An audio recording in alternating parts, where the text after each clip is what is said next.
느헤미야 강의 10번째 시간입니다. 예루살렘 성은 참으로 화려했던 도시로서 다윗 왕을 거쳐서 그리고 솔로몬 왕 시절에 최고의 그런 화려함을 누리게 되었습니다. 세계에서 전무후무한 문화와 문명을 자랑했고 뛰어난 건축성 그리고 예술성을 자랑했던 그런 도성이었습니다. 그러나 이것보다도 예루살렘 도성은 하나님의 거룩한 성전이 있기에 더욱더 아름다운 곳이었습니다.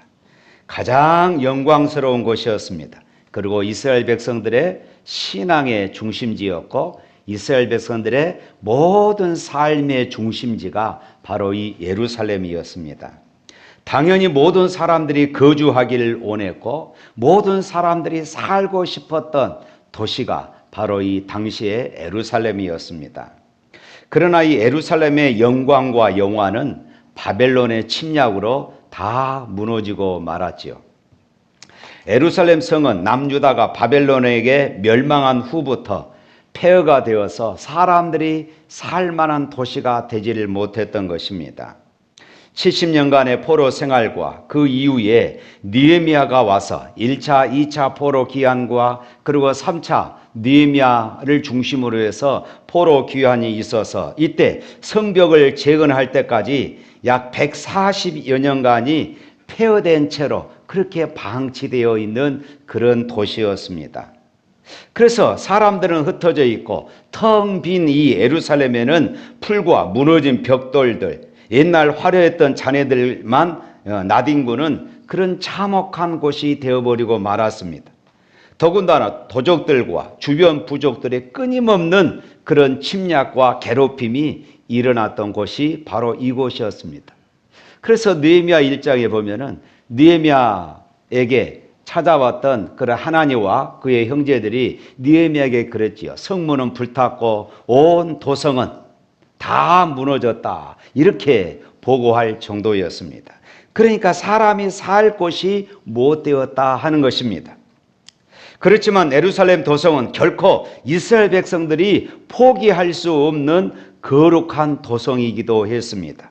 왜냐하면 예루살렘은 하나님의 약속이 있는 그런 성이었기 때문입니다. 하나님께서 축복하기로 하셨고 이스라엘 백성으로 제사장 나라요 그리고 왕 같은 족속으로 삼겠다고 하셨으며 메시아를 보내서 전 세계를 통치하시겠다는 그런 하나님의 비전이 있는 그런 장소였기 때문입니다. 그런데 문제가 생겼습니다. 그러면은 누가 이 예루살렘에 살 것인가? 누가 이 예루살렘에 거주할 것인가? 지금 사람이 살지 못할, 사람이 살 만한 곳이 못 되는 그런 장소였다고 말씀을 드렸습니다. 그렇다면 누가 이 예루살렘 성에 들어갈 것인가? 하나님의 약속이 있었고 하나님의 거룩한 도성이었지만은 지금 당장은 사람들이 살아갈 수 없는 그런 땅이었기 때문입니다. 바로 이것이 오늘 11장에 있는 그런 내용입니다. 먼저 1절 말씀 한번 읽어봅니다. 다 같이 읽겠습니다. 백성의 지도자들은 예루살렘에 거주하였고 그 남은 백성은 제비를 뽑아 10분의 1은 거룩한 성 예루살렘에 거주하게 하고 그 10분의 9는 다른 성읍에 거주하게 하였으며 자풀이 무성하고 집은 고쳐하고 도적들과 그리고 주변 부족들의 괴롭힘을 받고 여우들과 들쥐가 들락거리는 성 안에서 살겠다고 먼저 나선 사람이 있었습니다. 바로 백성의 지도자들이었다. 이렇게 말하고 있습니다. 여기 지도자들이란 우리 앞장에서 우리 9장 마지막과 그리고 10장 우리 지난주에 봤던 그 말씀에 보니까 그들이 하나님 앞에 서약하고 도장을 찍었다. 거룩한 서명을 했다. 이렇게 말씀을 드렸습니다. 거기에 등장한 두령들이라고 번역된 바로 그 지도자들이었습니다.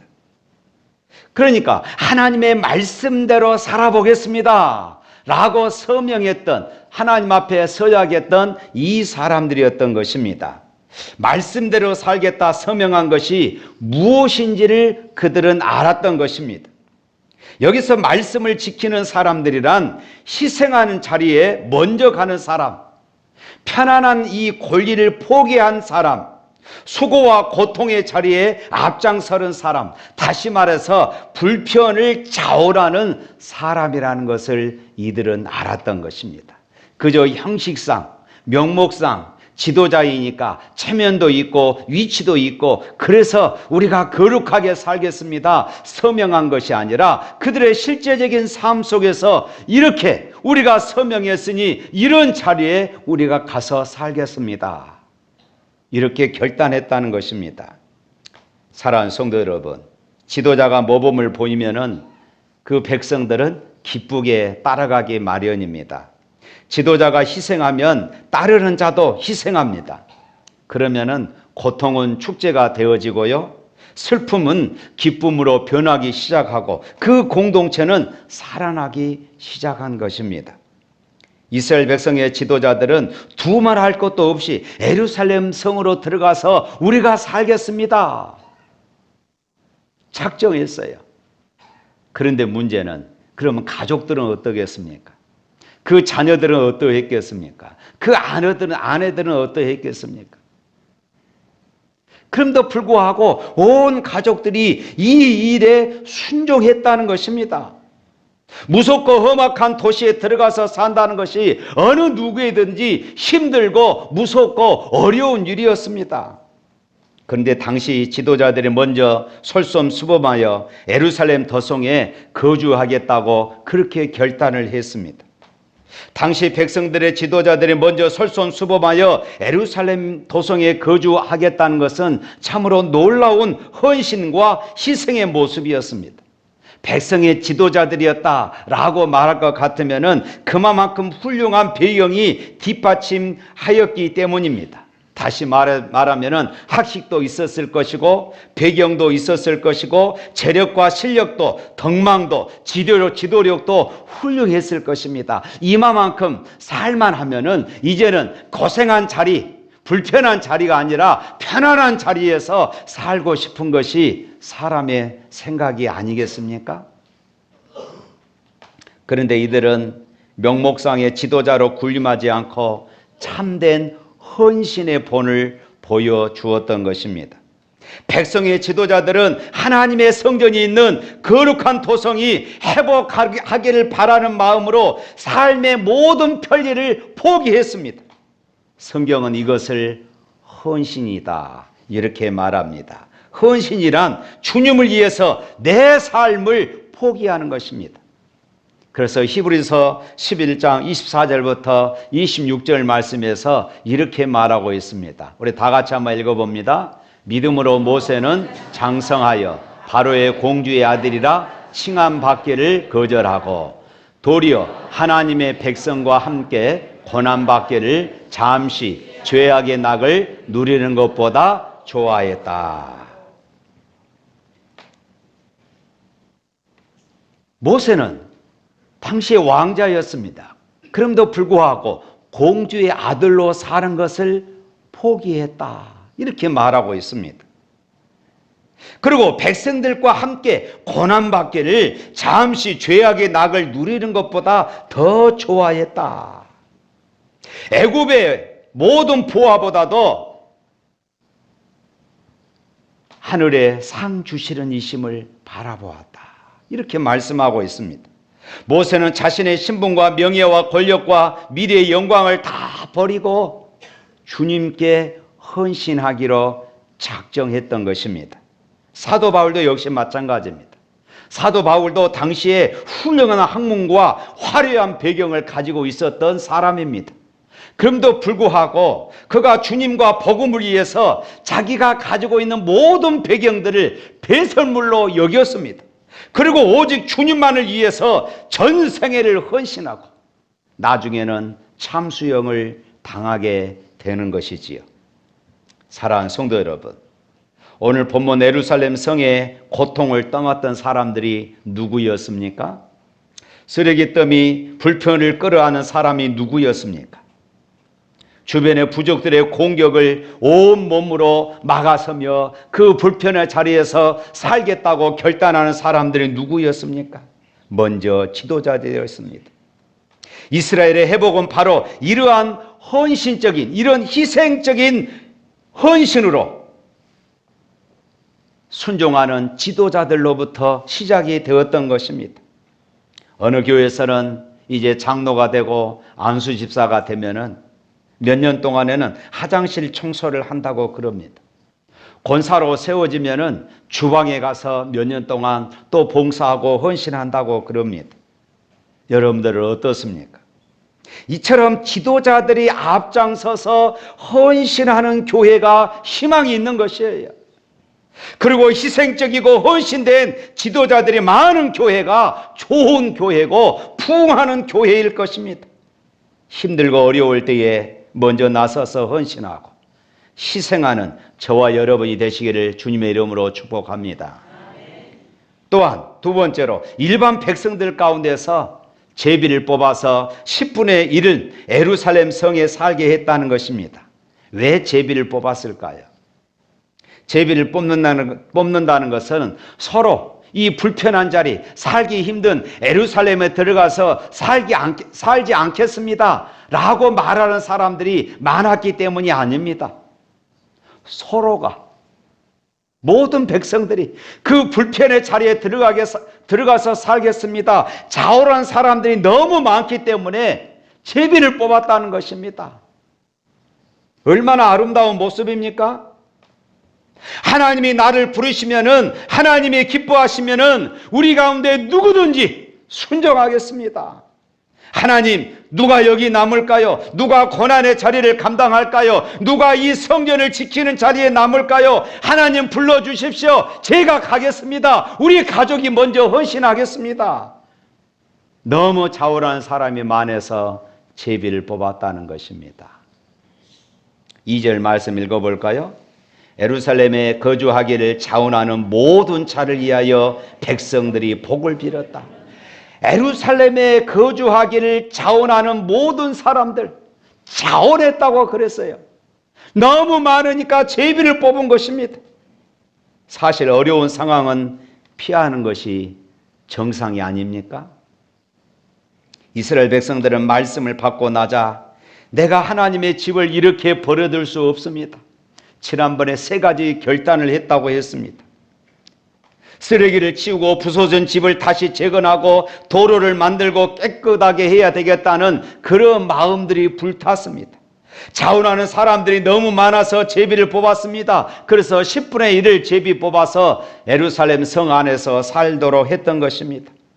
사실 이스라엘 백성들이 제비 뽑은 것은 하나님의 뜻을 알기 위해서 제비를 뽑는 그런 역사적인 기록이 있었습니다. 특히 사람들의 뜻으로 택하는 것이 아니라 하나님의 뜻을 따라서 택할 때에 제비를 뽑았던 것입니다. 여호수아가 가나안 땅을 정복한 이후에 제비를 뽑아서 그 제비 뽑은 순서대로 가나안 땅의 땅을 분배했던 그런 역사가 있었습니다. 이스라엘 백성들이 왕을 세워달라고 할 때도 제비 뽑아서 사울을 이스라엘의 초대 왕으로 그렇게 세우기도 했습니다. 요나가 니느웨로 가라는 하나님의 명령을 무시하고 다시스로 가다가 풍랑을 만났을 때에 그 풍랑의 원인을 제공하는 사람이 누구냐라고 제비를 뽑았을 때에 요나가 그 제비에 뽑혔고 바다에 던지움을 받게 되었던 것이지요. 결국 제비를 뽑는 것은 사람이 후보자를 세웠지만은 하나님이 선택하셨습니다. 하나님이 하셨습니다. 하는 이런 믿음을 나타내는 것입니다. 그러니까 백성들이 10분의 1을 제비를 뽑았다는 것은 오늘날 교회에서 일할 일꾼들을 뽑은 것과 같습니다. 그리고 그리고 복음을 위해서 선교사를 파송하는 것과도 같은 것입니다. 교회에서 직분자가 되면은 더 많은 시간을 봉사하는 데 내야 하고 봉사도 남들보다 더 많이 해야 합니다. 그러나 그 대가는 무엇입니까? 봉사를 더 많이 하고 헌신을 더 많이 했는데 오히려 오해를 많이 받고 비난도 많이 받는 자리가 바로 그 자리입니다. 그래도 이 직분을 힘써 감당해야 합니다. 왜 그럴까요? 하나님이 나를 선택하셨기 때문입니다. 할렐루야. 선택받았다는 확신이 없으면 감당할 수가 없는 직분이에요. 사랑하는 성도 여러분, 교회의 직분은 하나님께서 우리를 사용하시기 위해서 특별히 선택에 뽑아주신 것을 믿으시기를 바랍니다. 그러므로 사도 바울의 고백처럼 맡은 자에 구할 것은 뭐라고요? 충성이다.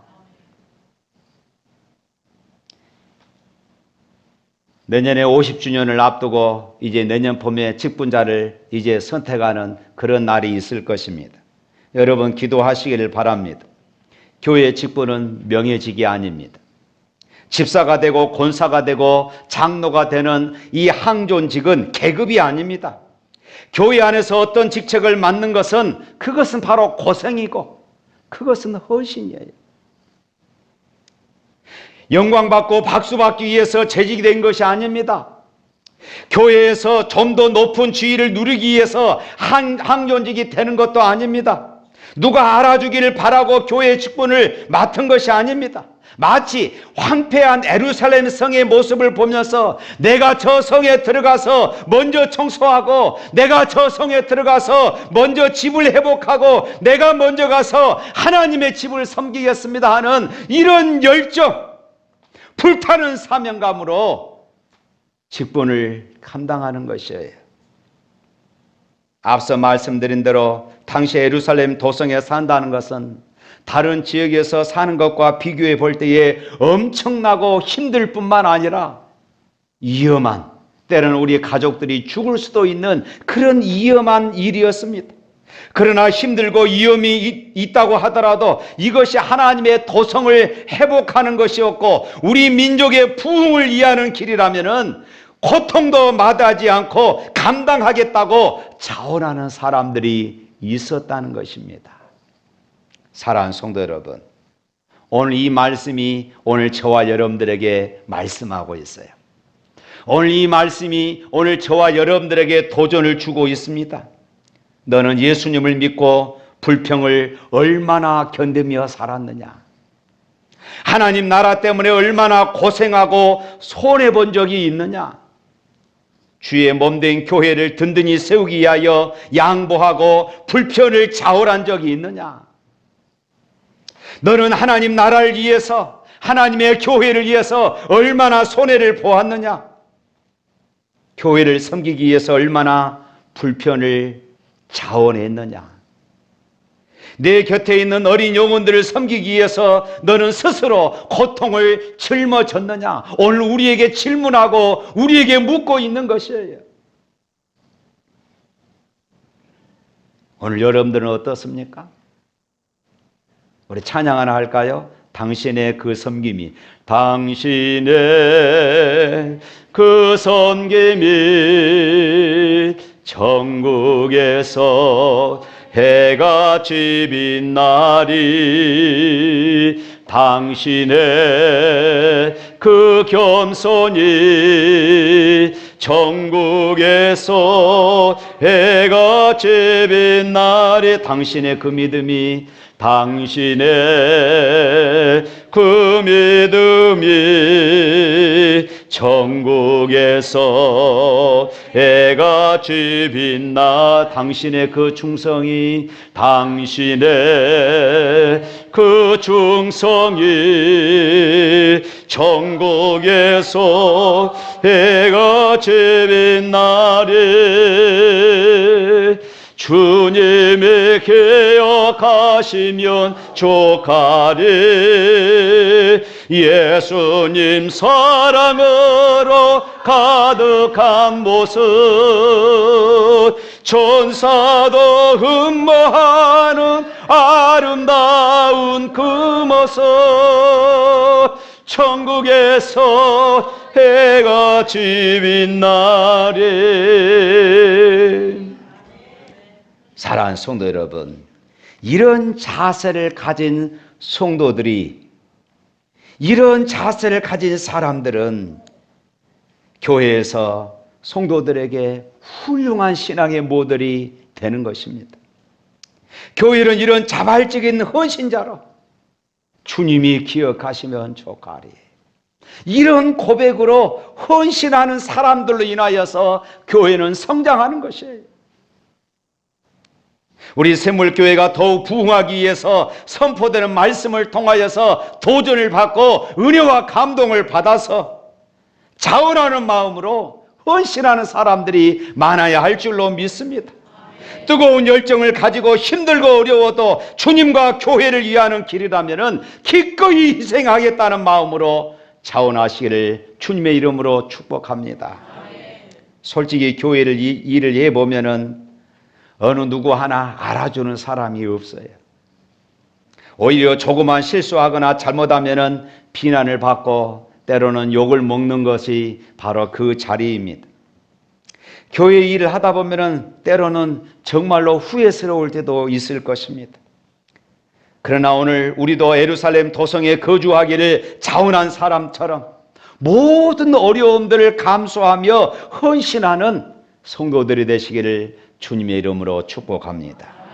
느헤미야는 이렇게 자원하는 사람들, 안락함과 기득권을 포기하고 무너진 조국을 위하여 자기의 삶을 던지는 이 사람들이야말로 진정 복 있는 사람이었다고 이렇게 말하고 있습니다. 이들이 있었기에 예루살렘 성을 다시 세울 수 있었고, 그리고 후손들에게 아름다운 신앙의 유산을 물려줄 수 있으며 이스라엘 역사를 새롭게 시작할 수 있었노라고 오늘 성경에 그들의 이름을 다 기록해 놓았습니다. 그래서 3절 이하에 보면은 이제 그들의 이름들이 기록되고 있습니다. 그렇습니다. 나 자신이 교회에 조금이라도 보탬이 될 수 있다는 것이 얼마나 큰 축복입니까? 우리는 교회에서 무엇을 얻어 누리려는 그런 성도가 되지 말고 교회를 지키는 성도가 되어야 할 줄로 믿습니다. 내 힘이 부족해도 내가 가진 것은 너무나도 작고 보잘것없다 할지라도 바로 그 자리에서 우리가 순종하고 헌신할 때 하나님은 그것을 통하여서 크게 역사에 가실 것을 믿으시기를 축복합니다. 할렐루야. 또 오늘 본문 말씀을 보면은 10분의 1이 제비 뽑혀서 10분의 1에 들지 않는 나머지 10분의 9는 그러면 어떻게 됐을까 하는 것이 오늘 본문에 기록되고 있습니다. 우리가 장로를 투표하고 안수 집사를 뽑고 제비를 뽑고 나면은 거기에 뽑히지 않는 사람들은 서운합니다. 때로는 서운함을 넘어서 시험 들었다고 이렇게 말하기도 하고 그렇습니다. 그렇지만 오늘 본문 말씀에 보면은 그렇게 모두가 다 예루살렘 성의 불편의 자리에 들어가서 살겠다고 했는데 제비에 뽑히지 않는 나머지 10분의 9가 어떻게 되었을까? 그 사람들은 예루살렘 성에 못 살고 성 밖에서 살았습니다. 성 밖에 살면서 오늘 2절 말씀에 이렇게 말하고 있어요. 2절 말씀 한번 읽어봅니다. 예루살렘에 거주하기를 자원하는 모든 자를 위하여 백성들이 복을 빌었느니라. 백성들이 복을 빌었다. 축복해 주었다는 것입니다. 기도해 주었다는 것입니다. 그들은 비록 예루살렘 성 안에 들어가서 성전을 회복하고 예루살렘을 회복하는 그 일에 함께 동참하지 못했지만은 성 안에서 고생할 그 사람들 위해서 기도하고 그들에게 복을 빌어주며 그들을 위해서 축복해 주었습니다. 여기서 보냄을 받은 사람과 축복해 주는 사람들이 있다는 것을 발견할 수 있습니다. 얼마나 이 아름다운 광경입니까? 이것이 바로 참된 교회의 모습입니다. 그렇습니다. 교회는 아름다운 곳입니다. 교회는 감격이 있는 곳입니다. 교회는 눈물이 있습니다. 교회에 오면은 이러한 것들을 경험하는 것입니다. 서로 격려하고 서로 위로하고 서로 축복하는 이런 경험이 있는 장소가 바로 교회인 것입니다. 하나님의 말씀을 듣고 하나님의 만지심을 경험하고 하나님의 음성을 듣고 무너졌던 마음이 회복되는 것입니다. 내가 비록 제비 뽑기에서 뽑히지 못했다고 할지라도 제비 뽑힌 사람들을 축복하고 뒤에서 그들을 기도하고 응원해 주어야 한다는 것입니다. 사랑하는 성도 여러분, 하나님의 말씀을 지키며 살겠다고 서명한 것은 바로 이런 것입니다. 불편을 자울한다는 것이 바로 이런 자세입니다. 내가 교회 직분자로 산다는 것이 바로 이런 모습인 것입니다. 사랑하는 성도 여러분, 하나님의 백성은 하나님께서 특별하게 부르신 거룩한 백성입니다. 그래서 우리가 그리스도인들을 부를 때 성도다, 거룩한 백성이다, 그 말입니다. 성도라고 부릅니다. 여러분과 저는 하나님이 특별히 구별해 불러내신 성도입니다. 할렐루야. 성도는 하나님의 일을 위해서 부르심을 받은 사람들입니다. 우리는 하나님의 일을 함에 있어서 거룩한 헌신을 아끼지 않아야 합니다. 오늘 본문의 제비 뽑기 전 자진해서 하나님께 헌신하여 예루살렘에서 살겠다고 했던 한 사람들을 기억하십시오. 그들은 왜 헌신했습니까? 왜 여러분은 새벽부터 나와서 헌신하며 기도하십니까? 또 매주 하나님의 몸된 교회를 왜 섬기고 계십니까? 우리 교회 안에도 참 감사하신 분들이 많습니다. 청소하신 분들, 운전으로 봉사하신 분들, 주방에서 헌신하신 분들, 너무나도 감사합니다. 왜 여러분들이 이렇게 교회 안에서 불편의 자리에서 그렇게 순종하고 헌신하십니까? 그것은 하나님의 신실하심과 인자하심과 하나님의 사랑하심에 대해서 깊이 감동하고 감격해서 감사하기 때문이 아닙니까? 예수 그리스도의 십자가의 은혜가 있기 때문에 저와 여러분이나 오늘 본문의 사람들이 자진해서 이렇게 순종하고 헌신하는 것입니다. 우리가 몸으로 헌신하여 하나님의 일을 할 때에 우리가 제일 먼저 생각해야 할 것이 있습니다. 바로 하나님이 먼저 우리에게 헌신적인 사랑을 보여주셨다는 것입니다. 하나님은 우리가 하나님을 멀리 떠나 있을 때에 먼저 우리를 찾아오셨습니다. 예수 그리스도를 이 땅에 보내주셨습니다. 우리의 죄를 대신 지시고 십자가에 죽으시고 부활하셨습니다. 그렇게 해서 우리를 하나님의 자녀 삼으신 것입니다. 이 예수님을 생각하며 주님이 오실 그날까지 어떠한 어려움이 닥치더라도 거룩한 헌신을 아끼지 않고 여러분들 생명을 다하는 그날까지 한평생 슬프나 즐거우나 우리의 몸을 온전히 주님께 드리는 거룩한 헌신자가 될 수 있기를 주님의 이름으로 축복합니다. 우리 찬양하겠습니다.